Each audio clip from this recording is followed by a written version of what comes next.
Marcos. Dati daw tagapagtanggol naman daw ako kay BBM sa lahat ng nambabatikos. Marami ang umiyak kasi grabe daw ako magtanggol noon, pero ngayon iniwan ko na si Marcos. Nangihinayang sila sa akin kasi ang galing ko daw magtula at sumagot.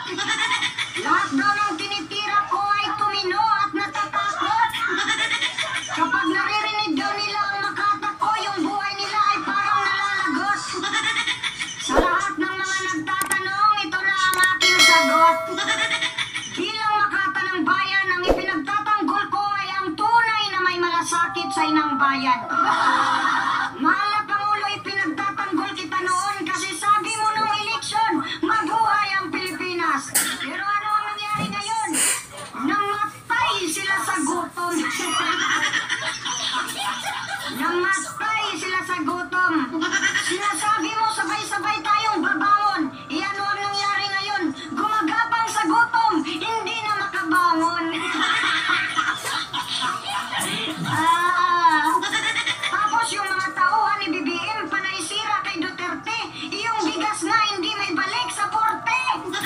BBM, nangangarap ka ng unity. Tapos i-demolish mo ang lahat ng supporters ni Duterte.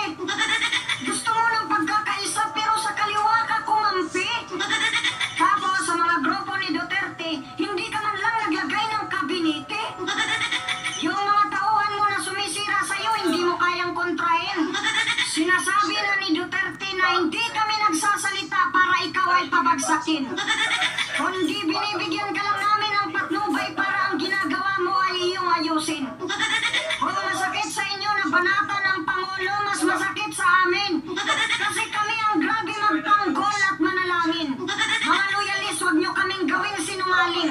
Matuto kayong umamin na dahil sa pagkonsinti ninyo si BBM ay malapit na mahulog sa bangin.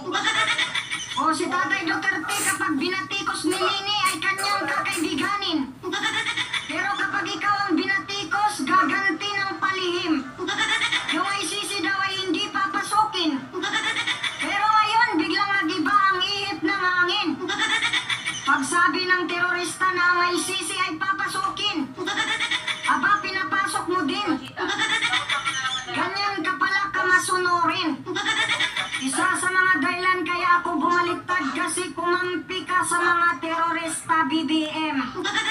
Sa bayang demokrasya ang kapangyarihan ay nasa amin. Kaya BBM yung taong bayan ang dapat mong tanungin.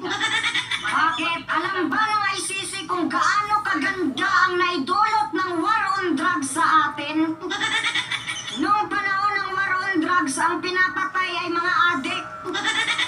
Pero ngayon, mga inosente na ang pinapatay ng mga adik.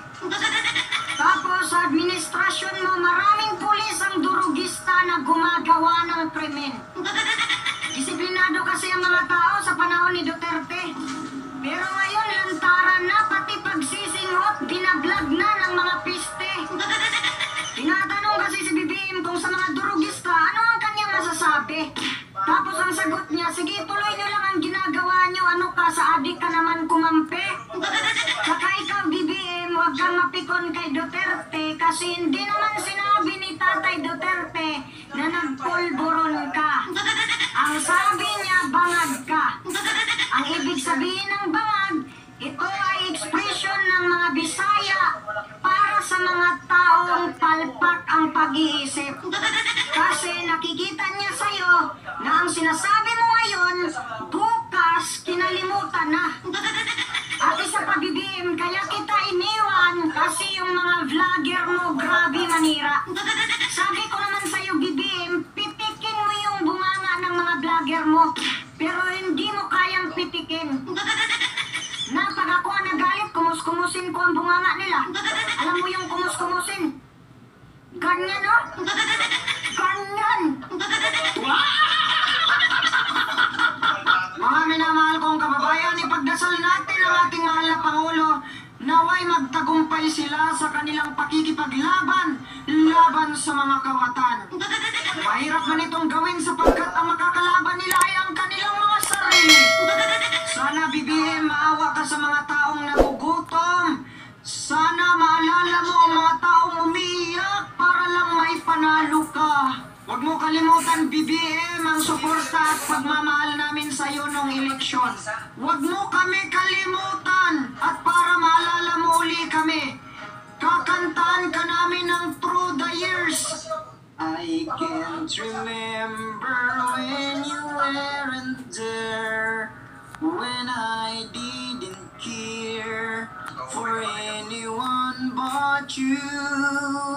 I swear we've been through everything there is. Can't imagine anything we've missed. Can't imagine anything that two of us can do. Through the years, you never let me down. You've done what I found. The sweetest days I've found with you. Through the years when everything went wrong, together we were strong. You know that I belong right here with you. Through the years I never had a doubt. We'd always work things out. I learned what life's about. Right here with you. Through the years. Pero mas nakakaiyak to kapag may -1. Pero hindi pwede kasi baka makapiright tayo. Panoorin nyo na lang sa Facebook page ko ang kanta ko na Through the Years, no, na may -1. 1.3 million followers na tayo sa Facebook page. Sa mga hindi pa naka-follow, mag-follow na kayo. Super DM pa rin. 11 Square